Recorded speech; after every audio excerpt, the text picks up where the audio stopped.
is another beautiful example of geometry in nature. This is part of a beehive. And if you look closely, you'll see that the pattern is a hexagonal tessellation that is neatly lined up rows of hexagons with no gaps and no overlaps.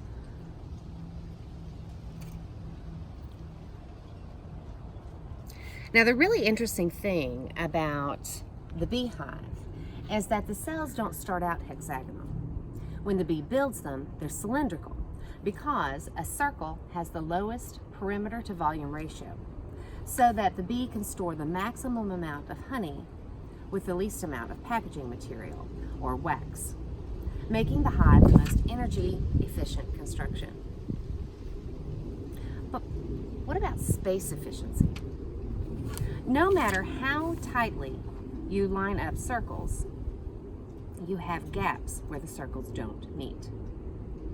So as the bee fills the cell with honey, the honey exerts even pressure on the entire outside wall of the cell, so that each cell presses against the adjacent cells, eventually flattening out the cells in exactly 6 places, creating much more tightly nestled hexagons.